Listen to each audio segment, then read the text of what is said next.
Welcome back to Wired to Play. Today, we're going to continue our discussion about what play looks like in a K through third grade classroom. We stopped at first grade last week, and so we're going to go on and start on second grade and third grade this week. But first, we want to get some questions from the audience. Wow, we have a question today from Joe. What is one lesson you currently teach that could be redesigned to include more talk, materials, or real-world application? That's a great question. Thank you, Joe, for sending that in. One of the things that I think we go straight to is math, right? Math, a lot of times we want to teach it in a very abstract way to very concrete thinkers. And so a really good example I would think is if we're teaching fractions, right? We want kids to learn about fractions. So instead of having a picture of a circle with a line through it and talk about half and another line talk about quarters, it would be much better to have something that's hands-on that they can manipulate, right? What is the whole? What is the part? And then give them that vocabulary. So, you could do that with pie. Mm-hmm. You could do that with pizza. You could even do it with a long stick and separate it, cut those like unit blocks. Okay. Yes. Right? Unit blocks. So unit blocks are designed where there's a whole and then there's a half piece, right? So you could talk about this as a whole unit block. This is a half a unit block. This is another half. How would you build that? What could you do? How could you show a whole? How could you show a half? So you're giving them the terminology, but you're giving it to them in a real world way. You're giving it to them where they're actually getting to manipulate it instead of just seeing it on a page or seeing the symbol for it, right? 1/2 as a half or 1/4 as a quarter. Does that make sense? Yeah. Yes, I think the child's going to really enjoy it because they're going to be able to understand it and be able to, again, feel it, see it, and be able to get that concept. Right. And again, if we go back to the brain science, they're going to make the connection. The neural connection's going to be made. And then they'll be able to apply that later on when they do get to abstract thinking. They'll be able to take that memory they've made, that connection they've made, and apply it in math. That was great. Thank you for your questions. Now let's get into today's episode. So today we're going to talk about second and third grade activities in a classroom. Does that sound good? Sounds great. So I really like the idea of second grade. I told you I spent a lot of time last year in a second grade classroom, and they're just such eager learners, right? They really want to learn, but they still really need hands-on materials. One of the mistakes that I think we're making currently in education is by asking second graders, which is about 7 and 8 year olds, right? We're asking them to sit and listen or sit and write, which are things that are difficult for them to do for long periods of time. We want to understand that they're deeper thinkers, right? They are definitely thinking more deeply because now they have some of that experience. They've made many of those connections in preschool, kindergarten, first grade. So now they have some of those tools, but we still want to give them good concrete activities because they're still working on their neural network. So let's talk about literacy, for example. What are some of the things that we can do? One of the things that is really a great hands-on activity is literature circles, where they do discussion and role play. So can you think of some examples of that? What you could do if you, say you've read a great story or you've read aloud. One of the things that's gone away, I think, and I may have mentioned this last time, is reading aloud. Mm-hmm. We don't read aloud to kids enough anymore as they get older. I remember my 6th grade teacher reading aloud to us. It's okay. Literature is meant to be read aloud as well as be read individually. Say you're reading a great story in 2nd grade, some kind of great chapter book, and so maybe you come in after lunch and that's your time to, the teacher to read. And what are some activities they could do to promote that literacy?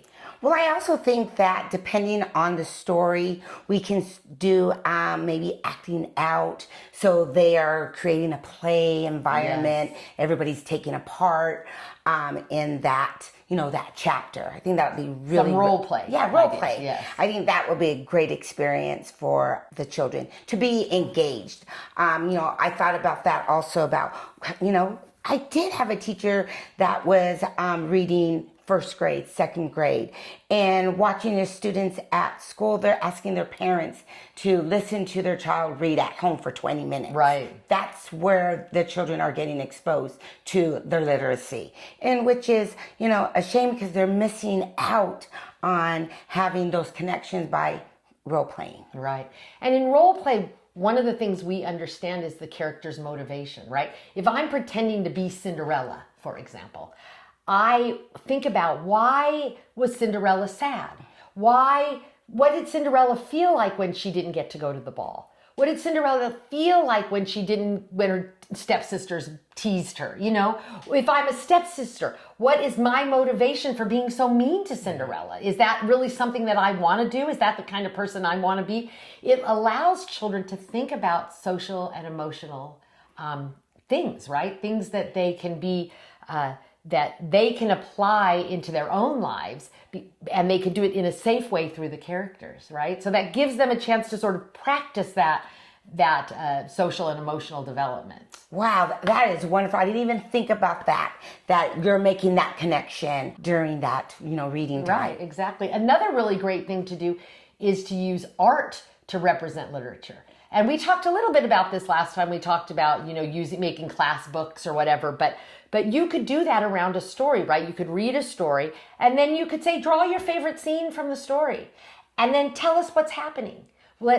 So they're using their creativity to draw a picture, and then they're also having to bring up their language development skills to be able to then name the picture or narrate the picture, if you would. So that's a really great way to expand literacy, is to ask them to use their creativity to draw some picture from it. Great. You know what? They can also use their spelling words, because here they're practicing spelling words. They can create the story around their spelling words. The teacher ahead of time can put a story together. They're going to make that connection. It's going to be right there where they're going to be reading it, practicing it, and be able to, accomplish passing the spelling test. Right. And it's such a better way than just memorizing the spelling words, right? Applying the words is a much better way than just spelling them.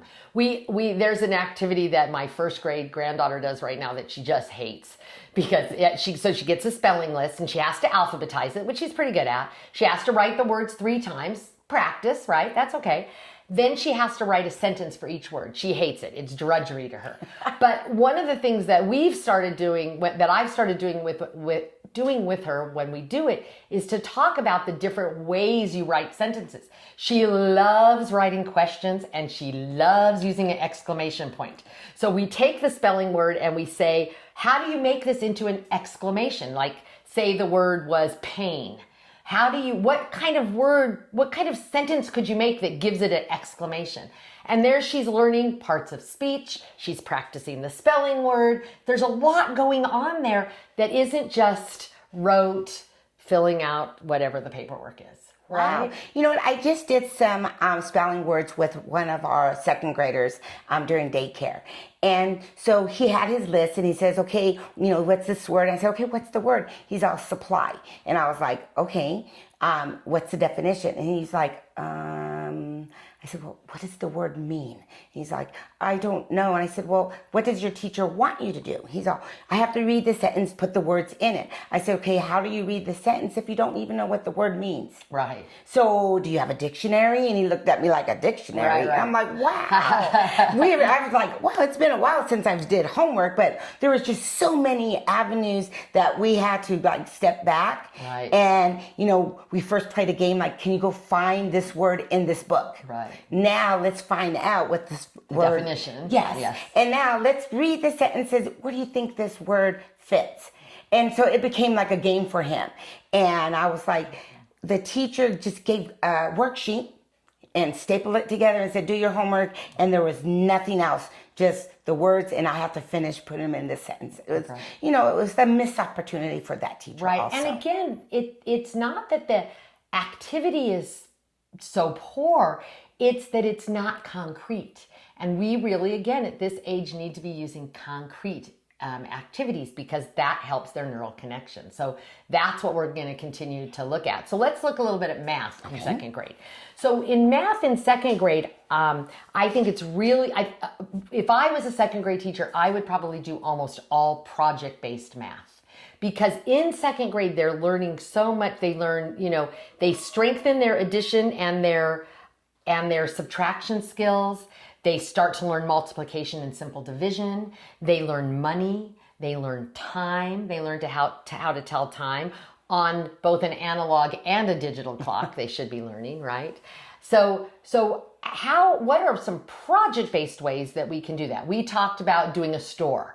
That's one very great project-based way, right, to learn money. You learn money by actually having to use money and spend money and add it up and do all of those things. But what are some other project-based things that we could do? Maybe building some kind of model would be a great thing, right? One of the things I've started doing for the summer is collecting cardboard boxes in all different sizes. And one of the things I'm going to do with the grandkids this summer is just let them build, be architects. That's what we're going to talk about. We're going to talk about what it means to be an architect and that.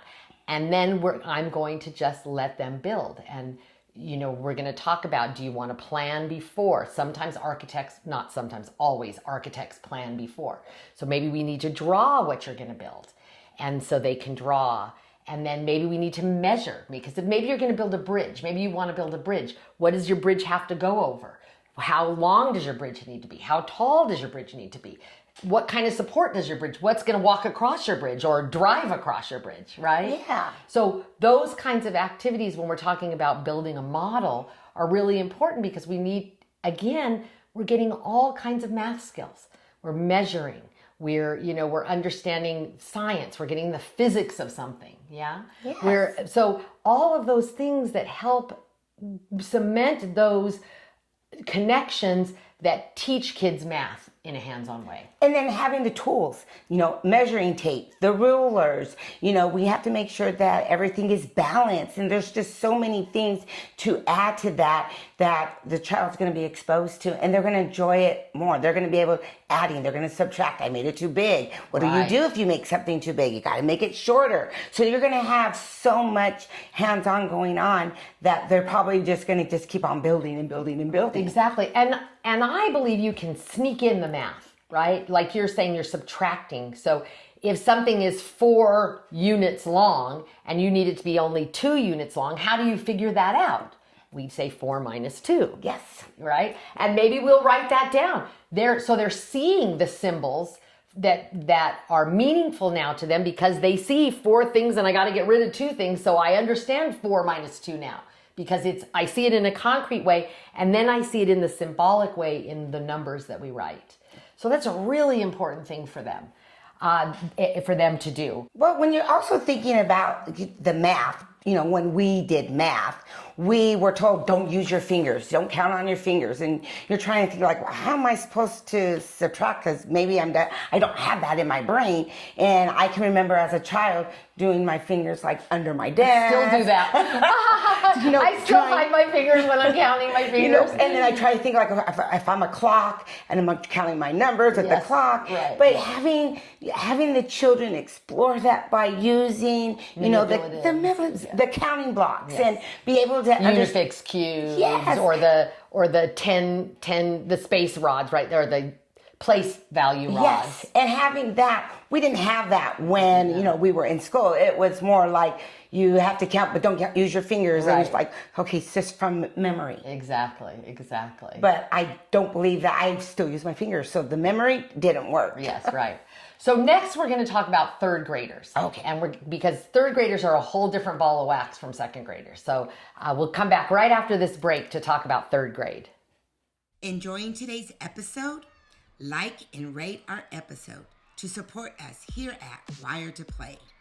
Do you have a story or a question? Would you like to share it on our show? Email us at wiretoplay@zayproductions.com and follow us on Instagram at Wired to Play Podcast. And a special thanks to viewers like you. Thank you. Now back to the show. Welcome back. So let's talk a little bit about third grade. Okay. So in third grade, that's where the academic pressure really starts, right? At my grandkids' school, that's when real grades start. And what I mean by that is letter grades. In third grade, they start getting A's, B's, C's, and D's, right? As opposed to before where they were getting outstandings or whatever. O's and, participating. Exactly. So with this pressure, there's a tendency to want to make it more like our vision of real school, right? If we go back to that real school idea, in that we want children to sit at the desks, look at the teacher in the front of the classroom, and do the activity. And I would argue that still in third grade, we're still in concrete operational. We're moving out of concrete operational. So what we know though about third grade is brain development doesn't suddenly take a huge leap forward, right? Even though we're more serious or academic pressure is harder in third grade, our brain hasn't made that giant leap yet. It's still slowly developing and moving along. So we still want concrete. So let's talk about literacy and learning, language and literacy. So by third grade, most kids are writing pretty well. Most kids should be able to read pretty well, right? The average child should be able to read in an average kind of way. And so we really want reading and literacy to be honing those skills, broadening those skills, broadening their vocabulary, broadening their ability to write, broadening their ability to read. And so some really great ways, we can still use some of the things that we used before. We can use theater. We called it role play in the last time, but that idea of theater. Or we could use one of the things that say, when they go to make a Disney movie, they do something called storyboarding. So they take, say, Beauty and the Beast, and they read the story, and then they storyboard out an idea. So they draw the different scenes, and they put some writing with it to explain what's happening in each scene. That's a really important skill for kids to have. Correct. Because they have the beginning, the middle, and then the end of the story. Right. And they have to make sense of what's happening in each thing. So if a teacher says, let's do a storyboard, and you have to have 10 pictures and 10 things written about the story, that really gives a really good skill for the kids to be able to really kind of look at the story and be able to break it apart into sections so that they can then do this storyboarding idea. It also triggers their creativity and allows them to look at the story in a new way, right? So that's one really good activity. Another really important component in this age group is giving them choices when they're reading. One of the things we want to do sometimes as teachers is to make children read classics or the things that we like to read. If I had my way, everybody'd be reading Nancy Drew books because that's what I loved when I was that age. But we really want kids to pique their own interests. And so we want to have a good language-rich environment. And at this age, a language-rich environment means books that they can choose from. They have book fairs, and you can get those sponsors to be able to fill your classroom with so many books. Right. And first you got to ask the children, what do you like to read? Exactly. And I think it's really important that they understand that it's not just books either, right? Yeah. We can read magazines. Some kids love video games. There's a lot of books and literature about video games. Mm-hmm. So we don't want to limit them. Sports. I remember a lot of the boys when I was growing up read things about sports, or they read things about cars. I was not interested in that in any way, shape, or form, but that got them reading, right? Got them sucked into those stories. So giving children choice of what they read is really important at this age too. That doesn't mean we don't introduce them. We've talked about reading out loud in the last segment, and that's a really important thing. We still give them good literature. We still introduce them to these literature concepts, but also allowing them to pick their times when they want to, or their materials they want to read. Another really important thing at this time is giving kids the opportunities to write. Their writing skills have become a lot better by now, and we want to give them different opportunities to practice those skills. So we do letters, we have them do presentations, we have them do informational displays.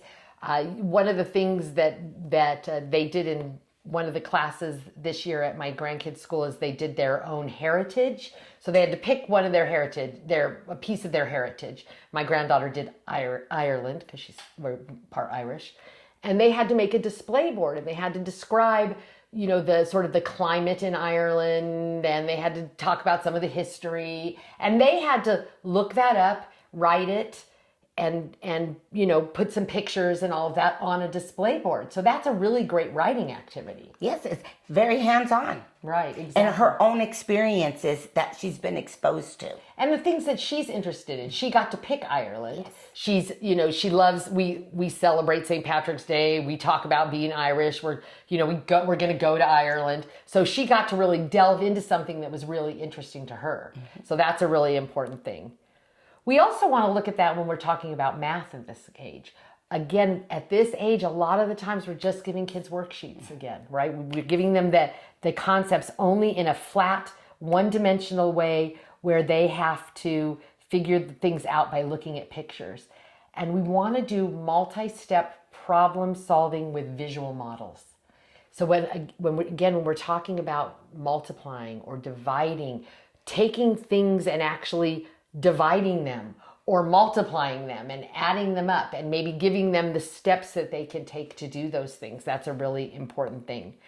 Collecting real world data and graphing it. We even do that in preschool, yes. Right? But by this age, they can really formulate the different sections or the different subjects. So say that we want to know, they want to learn something about whatever, butterflies. They can find the criteria and then they can maybe go out and watch for butterflies and take the statistics and then graph it all, which is a math activity. Sure is. So those kinds of, again, hands-on math activities that suck them into the idea and help them see math in a real way.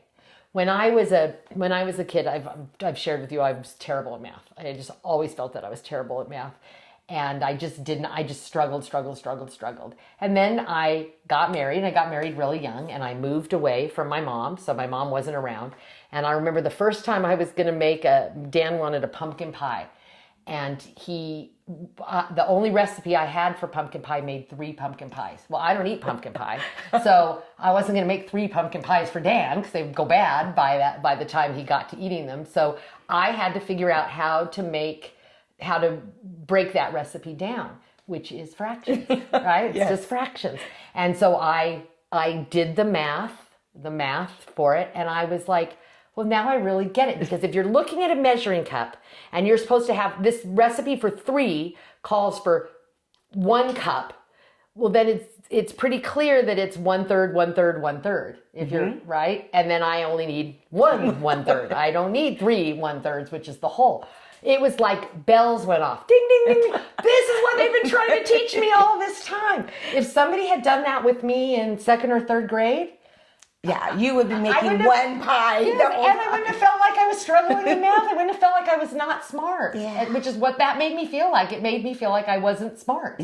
And so that's a really important component of this idea of hands-on education, is it also chips away at our self-worth. Yes. Because when we think we're not smart, we don't pursue. I didn't ever pursue math. I didn't pursue anything that had math. It amazes me still now that I do all the accounting that I do, because I never thought I would do anything mathematical because it wasn't mathematical. Yes. I believed that with my whole heart. Now I know that's not true, but that's what my education taught me. Yes, because I used to say, am I ever going to use this kind of math when I grow up? When am I ever going to use this math? Right. Oh, when you're cooking. Yes, exactly. Absolutely. So we've talked about a lot of ideas in these last few, the 2 episodes, the 2 segments today and the 2 segments last week. And I just the one other thing I want to talk about, because the next episode we're going to go into standard-based education and teaching to the test. And one of the things that I want to really point out is how we assess in classrooms like this, because that's one of the things I think teachers, politicians, parents worry about, is how do we know kids are getting what they're supposed to be getting in this kind of environment? And so we want to make sure that we see that we're doing assessment all the time ongoing. We're observing what's happening. We're still requiring kids to turn in things. We talked about writing spelling words and doing all of these things that we can still grade. It's just we're doing it, we're flipping ourselves a little and we're doing it in a different way so it's more hands-on. And that's how we have to assess. We have to assess in a more hands-on way. So in our next episode, we'll talk more about standard-based education and how we're testing to the test and how we can do this more kind of authentic assessment. From kindergarten through third grade, one thing remains constant. Children learn best when they can move, explore, talk, and create. Because the brain isn't designed for passive learning.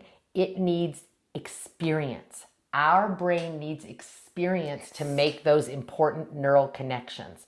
So we just want to continue giving children experiences, active experiences for their education. And we're going to talk more about how to do that in future episodes. Thanks for joining us today. Thank you. If you like this episode, don't forget to subscribe, like, and share.